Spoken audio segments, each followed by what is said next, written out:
देश की शान बढ़ाने वाले इवेंट्स की तारीफ करना गलत है और क्या सनातन धर्म को खत्म करने के एजेंडा चलाने वालों का पर्दाफाश करना गलत है। मैं ये सवाल इसलिए पूछ रहा हूं क्योंकि आज कुछ ऐसा हुआ है जो शायद या फिर कहें तो इमरजेंसी के दौर में नहीं हुआ था। जब 1975 में कांग्रेस की सरकार ने स्वर्गीय इंदिरा गांधी जी ने इमरजेंसी लगाई थी, उस इमरजेंसी के दौर में भी नहीं हुआ था। मोदी सरकार के खिलाफ अपनी विचारधाराओं की तिलांजलि देकर एकजुट हुए विपक्षी दलों ने एक लिस्ट जारी करी है और अर्ध सत्य जो है फैलाया जा रहा है पूरे मीडिया में। मीडिया जो है बकलोली कर रहा है और इसके अलावा कुछ नहीं कर रहा, क्योंकि जिस मीडिया ने दलाली खाई हो, असली बात यह है इंडिया जो गठबंधन है वो पूरे देश की आवाज है। इस इंडिया गठबंधन का वोट प्रतिशत अगर मिला दिया जाए तो वो बीजेपी से ज्यादा है। ना पूछेंगे राफेल की फाइल जला दी गई, उस पर हम सरकार से सवाल ना पूछेंगे। स्टेशन बेच दिए गए, उस पर हम सरकार से सवाल ना पूछेंगे। बैंक बेच दिए गए, उस पर सरकार से सवाल ना पूछेंगे। रेलवे स्टेशन बेच दिए गए, उस पर सरकार से सवाल ना पूछेंगे। एयरपोर्ट बेच दिए गए, सरकार से सवाल ना पूछेंगे। तो ऐसे गंदे लोगों का करना क्या है जो भारतीय जनता।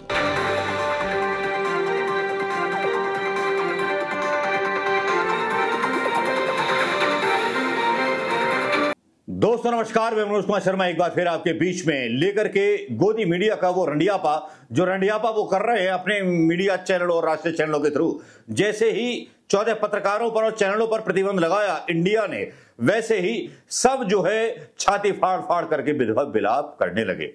सब ये आरोप लगाने लगे कि इन्होंने तो आपातकाल जो था विपक्ष ने लगा दिया, विपक्ष ने तो जो है हमारा बहिष्कार कर दिया, ये कर दिया, वो कर दिया। परेशानी इस बात को लेकर के है कि अब इन्हें एडवर्टाइजमेंट नहीं मिलेंगे इन सरकारों से, तो परेशानी इसी बात की हो रही है।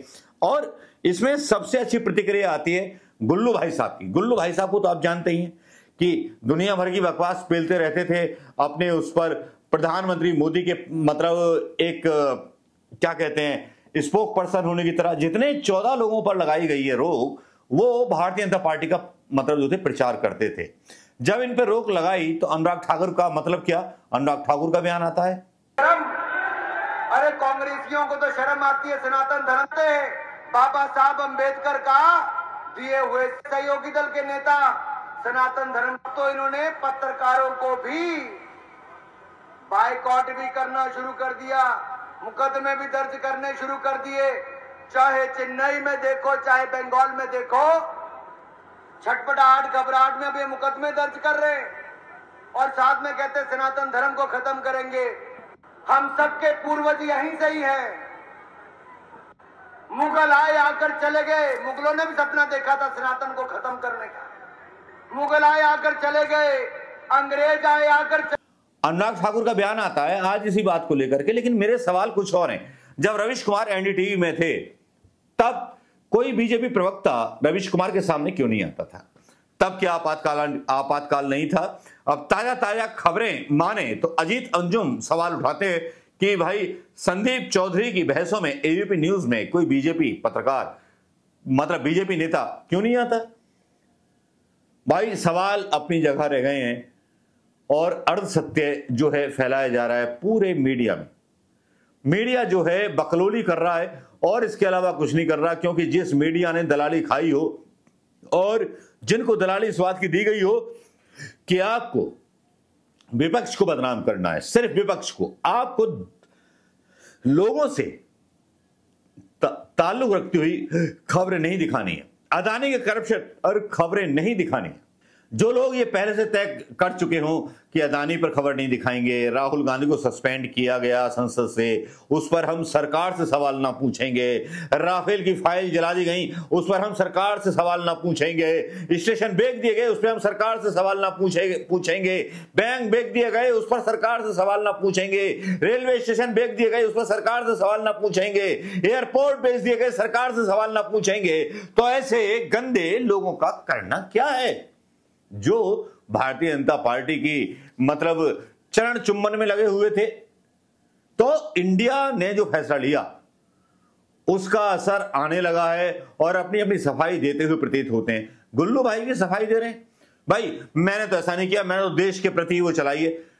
प्रॉब्लम क्या हो रही है कि मोदी जी अपनी विश्वसनीयता खो चुके हैं, बीजेपी अपनी विश्वसनीयता खो चुकी है हिंदुस्तान की जनता के बीच, क्योंकि अधिकतर सर्वे किया गया कि अधिकतर हिंदुस्तान की जनता सोचती है कि जो भी खबरें चलाई जाती हैं वो सरकार के हिसाब से चलाई जाती हैं नेशनल टीवीज पर, और कुछ चैनल हैं जो एजेंडा लेके चलते हैं जिसमें सुधीर चौधरी वोदरी और ये सब शामिल हैं। जब जनता के अंदर ऐसी नियति बन गई है तो इंडिया ने अगर ऐसा निर्णय ले लिया कि इन 14 चैनलों पे जाना ही नहीं है, प्रवक्ता को भेजना नहीं है, तो गुल्लू भाई को परेशानी क्या हो रही है? सफाई देते घूम रहे हैं और इतना परेशान है, इतने हैरान है। कभी बोलते हैं मैंने तो अखिलेश यादव को बुलाया, मैंने मल्लिकार्जुन खड़गे का इंटरव्यू किया। भाई अगर तुम दलाल ना होते, अगर तुम भाजपा के स्पोक पर्सन ना होते तो आज ये नौबत क्यों आती? रुबिका लियाकत हो, आज तक की अंजना कश्यप हो और जो 14 पत्रकार हैं वो ही रंडी रुडियापा करते फिर रहे हैं। सुशांत सिन्हा भी उसमें शामिल है। सुशांत सिन्हा बोलते मतलब ट्विटर पर कि जो है मैं तो किसी को वैसे बुलाता नहीं हूं, ये और वो और दिमकाना, मेरा नाम क्यों ले दिया यहां पे? असली बात यह है कि इंडिया जो गठबंधन है वो पूरे देश की आवाज है। इस इंडिया गठबंधन का वोट प्रतिशत अगर मिला दिया जाए तो वो बीजेपी से ज्यादा है, इसलिए घबराहट होने लगी है नेशनल मीडिया को। लेकिन गुल्लू भैया जो थे, गुल्लू भैया क्यों गुलशाम मतलब गुलफाम हो रहे थे, इनकी ये सफाई सुन लीजिए। देश का सबसे विश्वसनीय कार्यक्रम है, लेकिन आज मैं डिबेट की शुरुआत करने से पहले आपके साथ एक बेहद आवश्यक, बेहद जरूरी संवाद करना चाहता हूं, या फिर कहूं तो एक विश्लेषण करना चाहता हूं। एक बैन किया गया है, उस बैन का विश्लेषण। क्या देश की बात करना कठिन और चुभने वाले सवाल पूछना गलत है? क्या देश की सेना पर सवाल उठाने वालों को एक्सपोज करना गलत है?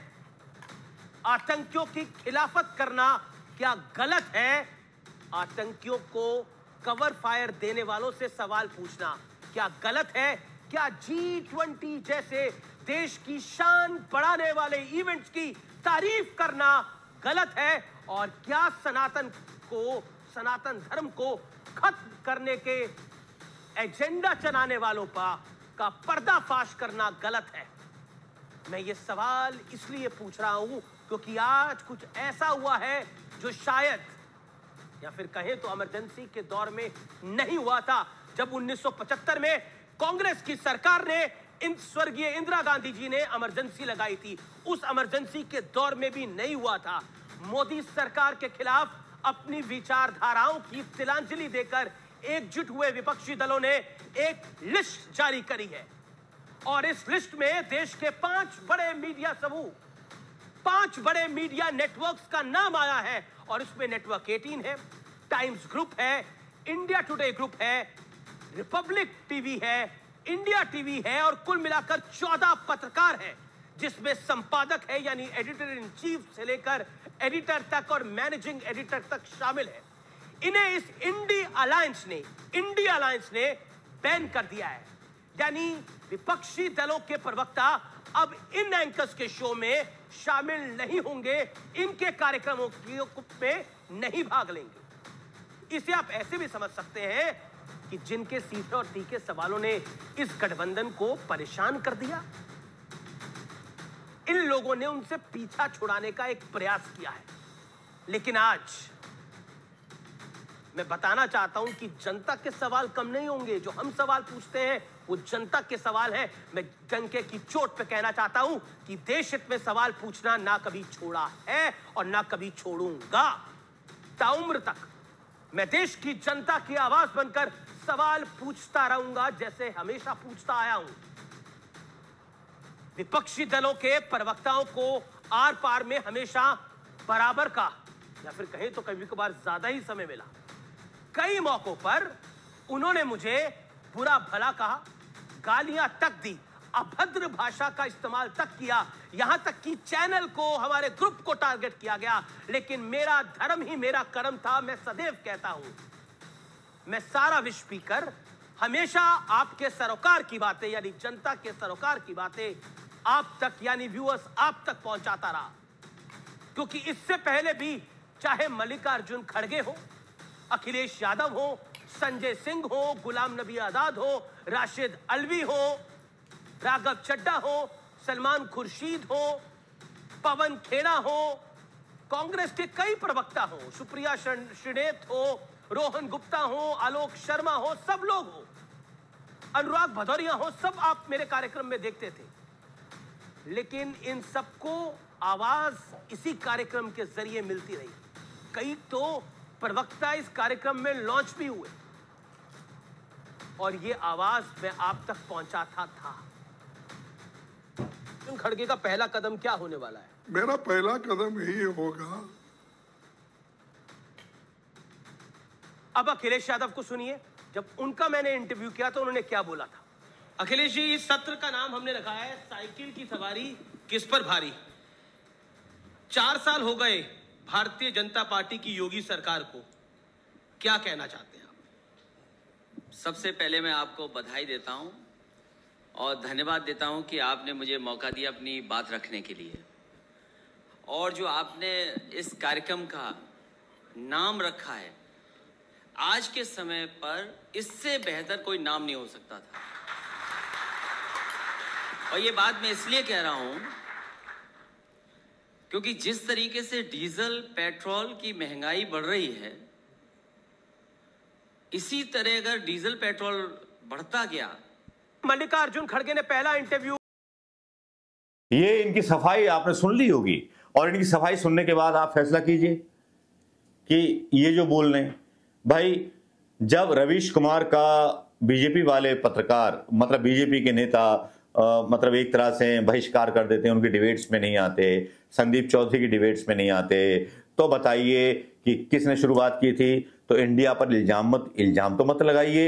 एनडीटीवी में रवीश कुमार ने तो कभी सफाई नहीं दी, या फिर संदीप चौधरी ने तो कभी सफाई नहीं दी कि मैं देश की बातें दिखाता हूं, ये करता हूं, वो करता हूं, मैं आतंकवादियों के खिलाफ ये करता हूं, फलाना करता हूं, ढिमकाना करता हूं।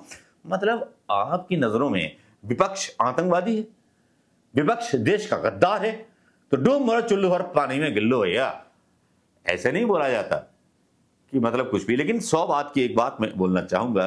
नेशनल वो बोलते हैं ना, एक तोल नानी अदनानी साहब हैं, पता नहीं कौन से साहब हैं, 100 बात की एक बात, ये बात तो तय है कि इंडिया गठबंधन के बहिष्कार से सारा चाटुकार गोदी मीडिया बहुत परेशानी में घिर गया है। शायद इसीलिए अपनी बेचैनी उल्टे सीधे बयान डालकर दे रहा है। नमस्कार, जय हिंद दोस्तों।